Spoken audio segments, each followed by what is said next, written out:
బెల్లంపల్లి నడిబోర్డున తెలంగాణ రక్షణ సేన జెండా ఎగురవేయడం గర్వంగా ఉంది అని కవిత అన్నారు. బెల్లంపల్లి ప్రజల ఆశీస్సులు కావాలని వినమ్రంగా కోరుకుంటున్నా. ఇక్కడి ఎమ్మెల్యే 2 నెలలకు ఒకసారి కూడా ప్రజలకు దర్శనం ఇవ్వడం లేదు. ఇక్కడికి వస్తుంటే కోర్టు రోడ్డు చాలా అధ్వానంగా ఉంది. ఈ కాంగ్రెస్ ప్రభుత్వం ఎన్నికలకు ముందు ఇస్తామన్న ఒక్క హామీని కూడా నెరవేర్చలేదు. పెన్షన్ పెంచలేదు. రైతులు వడ్లు కొనటం లేదు. వారిని ఇబ్బంది పెడుతుంది. ఈ కర్కటపు కాంగ్రెస్ ప్రభుత్వంపై మానవత్వం మనమంతా పోరాడాల్సిన సమయం వచ్చింది. బెల్లంపల్లిలో ఖచ్చితంగా ఎమ్మెల్యే సీట్ను టీఆర్ఎస్ పార్టీ గెలుచుకుంటుంది. తెలంగాణ రక్షణ సేన ముఖ్యంగా 5 కీలక అంశాలను పాంచజన్యం పేరుతో ప్రాధాన్యంగా పెట్టుకుంది. స్కూల్ స్టార్ట్స్ అయ్యే పిల్లలు తల్లిదండ్రులు ఆందోళన చెందే పరిస్థితి ఉంది. స్కూల్ ఫీజులు తగ్గించాలని కోరినప్పటికీ ప్రభుత్వం పట్టించుకోవడం లేదు. తెలంగాణ రక్షణ సేన అధికారంలోకి వచ్చాక ఉచిత విద్యా వైద్యం అందిస్తాం. యువతకు 2 లక్షల నుంచి 20 కోట్ల రూపాయల వరకు రుణాలు అందిస్తాం. వారికి ఉద్యోగాలు వచ్చేలా అన్ని చర్యలు తీసుకుంటాం. రైతులకు టీఆర్ఎస్ ప్రభుత్వంలో గౌరవం ఉంటుంది. ప్రతి ప్రభుత్వం కార్యాలయంలో రైతుల కోసం ప్రత్యేకంగా కౌంటర్ ఏర్పాటు చేస్తాం. అదేవిధంగా సామాజిక న్యాయం కోసం కూడా మా పార్టీ పోరాటం చేస్తుంది. మేము రాంగ తొవ్వల రోడ్లు చూసుకుంటూ వస్తే కోర్టు రోడ్డు పరిస్థితి చాలా అధ్వానంగా ఉంది. మరి ఇంత అధ్వానంగా ఉన్న కాంగ్రెస్ గవర్నమెంట్ వచ్చి 30 నెలలైనా మా ఆడబిడ్డలకు ఇస్తామన్న 2500 ఇవ్వలేదు. మా ముసలవ్వలకు పెంచుతామన్న పెన్షన్ పెంచలేదు. మా వికలాంగులకు పెంచుతామన్న పెన్షన్ పెంచలేదు. రైతన్నల యొక్క వడ్లు పంట వండినాక నెలల తరబడి కల్లాలన్నా కూడా పట్టించుకునేటటువంటి నాదులు లేరు.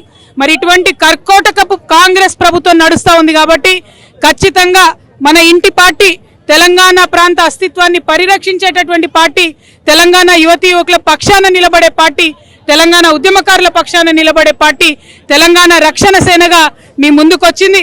ఇవాళ బెల్లంపల్లిలో మొదటి జెండా ఎగిరేసినాం. కానీ వచ్చే ఎన్నికలలో ఇక్కడ నుండి ఖచ్చితంగా ఎమ్మెల్యే సీటు గెలుస్తాం టీఆర్ఎస్ పార్టీ నుంచి అని చెప్పి అందరికీ తెలియజేస్తూ మరి బెల్లంపల్లి ప్రజలు టీఆర్ఎస్ పార్టీని ఆశీర్వదించవలసిందిగా కోరుతున్నాను. జై తెలంగాణ, జై తెలంగాణ. ఈ కార్యక్రమాన్ని ఇంత విజయవంతంగా నిర్వహించినటువంటి తమ్ముడు సాజన్ గారిని, మౌనిక్ గారిని, అదేవిధంగా అన్న బోడ జనార్దన్ అన్న గారిని, రియాజ్ అహ్మద్ గారిని, బెల్లంపల్లి మా ఆడబిడ్డలందరినీ కూడా హృదయపూర్వకంగా ధన్యవాదాలు. జై తెలంగాణ. ఏం సంగతి? తెలంగాణ రాష్ట్ర సాధన ఉద్యమంలో మీరు ప్రముఖ పాత్ర వహించారు. అక్కడ 10 సంవత్సరాలు బీఆర్ఎస్ పార్టీలో పనిచేసారు. అప్పుడు జరిగిన ప్రభుత్వం ఇప్పుడు జరుగుతున్న ప్రభుత్వం మీకు అనిపించే తేడాలు ఏంటి? అసలు పని జరిగిందా? మీరు ఇప్పుడు స్పెషల్గా ఒక పార్టీ పెట్టుకుని వస్తున్నారు. మీ ఎజెండా ఏంటిది? ప్రజలకు ఏ విధంగా మీరు వర్క్ చేయాలి? టీఆర్ఎస్ పార్టీ నుండి పాంచజన్యం అనేటటువంటి ఎజెండాను తీసుకున్నాం. ముఖ్యంగా 5 అంశాల మీద ఇప్పుడు కొట్లాడతాం. తర్వాత మేము అధికారంలోకి వచ్చినాక ఆ 5 అంశాల మీద ప్రజల పక్షాన నిలబడి పనిచేస్తాం. మొదటిది, ఇవాళ పేద మధ్యతరగతి ప్రజలందరూ కూడా పిల్లలకు స్కూల్ ఫీజులు కట్టలేక దారుణమైన పరిస్థితిలో ఉన్నారు. ఈ ప్రభుత్వాన్ని కోరినాం మీరు ఫీజు నియంత్రణ చట్టం తేవాలని.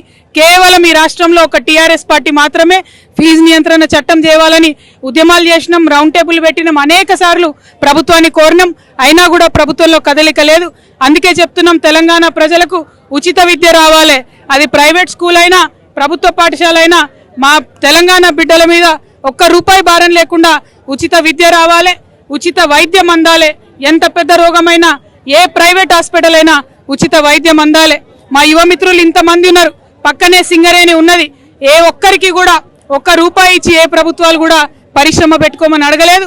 టీఆర్ఎస్ పార్టీ వచ్చిన తర్వాత 2 లక్షల నుంచి 20 కోట్ల వరకు కూడా యువ మిత్రులందరికీ లోన్లు ఇచ్చి మీరు పరిశ్రమలు పెట్టుకునేలాగా చేస్తాం. ఉద్యోగాల కోసం ప్రయత్నం చేస్తాం. అదేవిధంగా ఇలా రైతన్నలు చాలా మంది ఉన్నారు బెల్లంపల్లి ప్రాంతంలో. వడ్లు కల్లాల నుంచి పోకపోతే ఎక్కడ అడిగినా ఎవరు చెప్పే నాదుడు లేదు. కానీ టీఆర్ఎస్ పార్టీ అధికారంలోకి వచ్చినాక ప్రతి ఆఫీస్లో సపరేట్ బల్లా కుర్చీ వేసి రైతుల కౌంటర్ పెడతాం. అది ఎంఆర్ఓ ఆఫీస్ కావచ్చు, కలెక్టర్ ఆఫీస్ కావచ్చు, ఏ ప్రభుత్వ ఆఫీస్ అయినా సరే వారికి అధికారం ఇస్తాం. అన్నిటికన్నా ముఖ్యంగా సామాజిక న్యాయాన్ని మా తొలిమెట్టుగా తీసుకొని ముందుకు వెళ్తా ఉన్నాం. తప్పకుండా సామాజిక న్యాయ తెలంగాణ సాధించడానికి ముందుకెళ్తాం. Thank you. జై తెలంగాణ.